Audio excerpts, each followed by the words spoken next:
Right, Dave. So, just comparing what you do to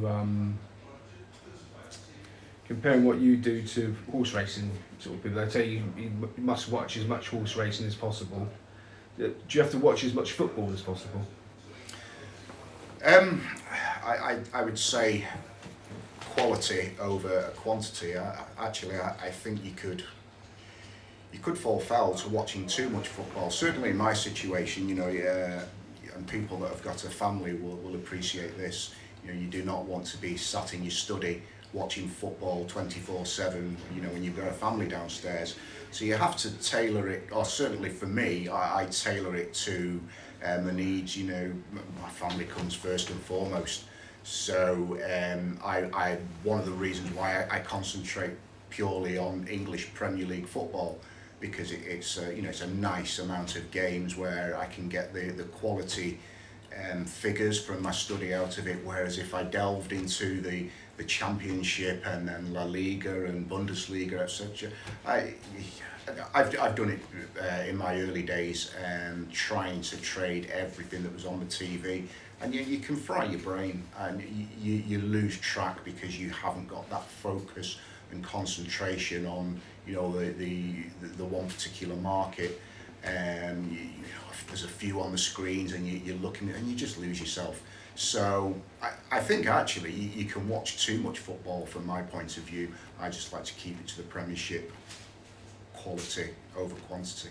Okay, now I was interested that you call outright bets fire and forget bets. Fire and forget bets, yes. Oh, yeah, that's from my forces days. So anybody, including your good self, who's been in the forces, is probably familiar with that phase. It's been from a store that was launched from an aircraft, and then the pilot had no say over it. It was fire and forget. He'd fire it and hope for the best, and that's what I call outright bets now. I do have outright bets. They're the ones that you can put on if you're going out with a wife's dragging you out shopping, or you're going playing football in the park with your kids. I will put them on, and I just don't worry about them. I don't control them throughout the game. I don't look for any. If I bet on a team and they've gone one up, oh well, I could trade that. No, they are purely outright bets that I will have in the morning, and then I'll check them at night when the family's in bed, and have a look at them then. Okay, so I assume that you still make money on them, otherwise you wouldn't do them? Yeah, long term. It's all about long term. I'd be lying if I said, every single weekend or midweek when there's games on that I was in profit. No, that would be, and I don't think anybody who bets seriously, I certainly don't know anybody who makes an outright profit every single weekend. And anybody who takes it seriously, certainly the guys that do it full time, they will tell you it's all about getting that edge for long-term success. So it's important, you see the mindset of it really is, don't become downhearted, over one or two results that go. You're going to have downturns, it's inevitable, but it's part of the mindset to deal with them. And just have the faith and conviction in your own ability that over the course of the season, at the end of the season, you'll be showing a profit. Okay, so your main game is in-play trading then? For football, yes.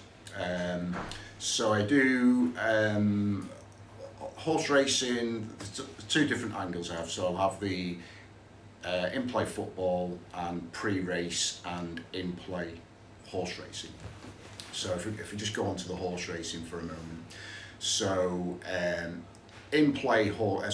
pre-race trading, I can set up so and not really need any prior form or knowledge.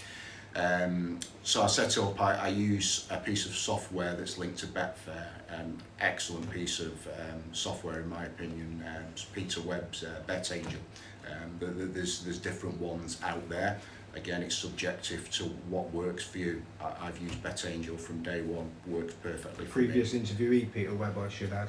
Yes, I don't know Peter personally. I'm not on a commission from him for mentioning it. It's just a fantastic piece of kit. So if I was doing pre-race trading, I would set up Bet Angel with the Guardian, the UK races, and you could go into a race. Let's say I wouldn't get involved with a race until about 5 minutes before they were due to go off, because you've got the volume, you've got the liquidity. So you can look at the graphs that Betfair's own graphs, or the ones on Bet Angel, that are a great aid to let you see where the market's been, where it's heading, where it could potentially head. So I don't really do any prior form for that. In-play trading, so again, another piece of software I use, and I don't wish to sound as though I'm plugging people's softwares here, but I use Simon Walton's Proform. Fantastic piece of kit. Another previous interviewee. Yeah, I did. I've met Simon. It was a long time ago. Lovely guy. Fantastic piece of kit. Now what I will do is, if I'm doing in play, is I'll profile a race and a particular horse. Let's say if a horse has, let's say it's one of those almost horses. It just can't quite get there for a win, perhaps. If it's been nailed on the line a few times.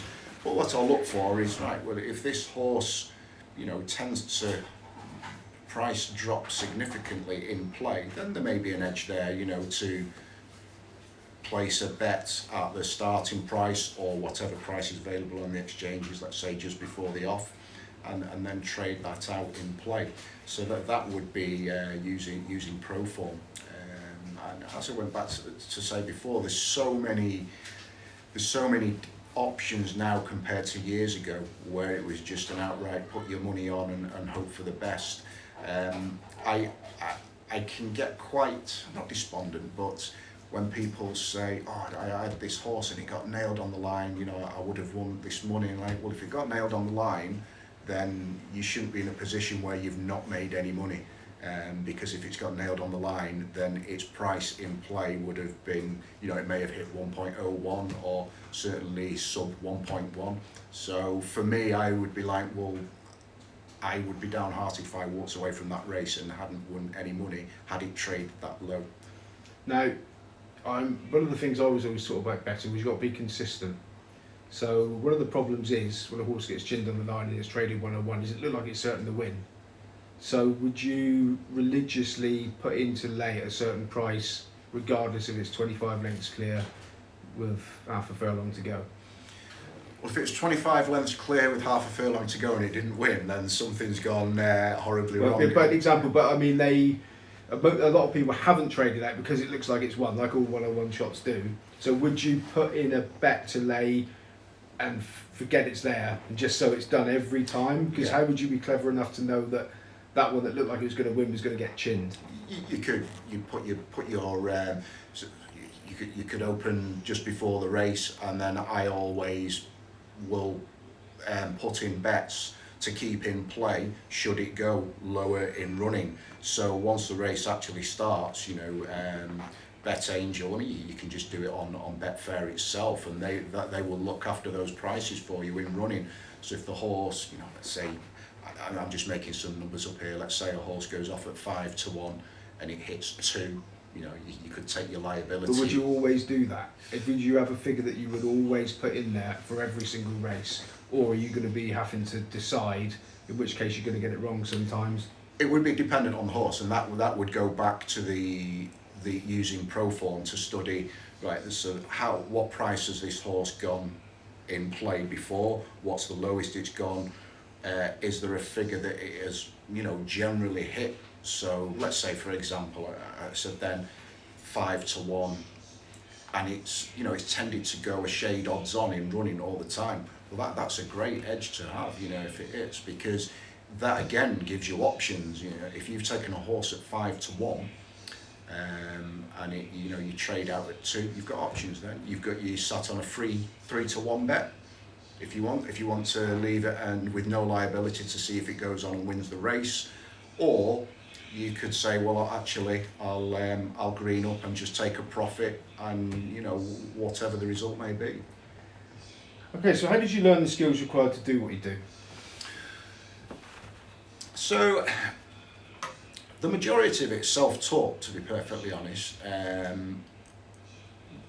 When I got into using the exchanges, I became aware, you know, the backing and the lay side here, right, this presents different opportunities, good opportunities for me, and I suddenly felt the draw from being an outright punter when I realised this, that, right, the trading, there are far more options for me here, and it's all about finding your niche.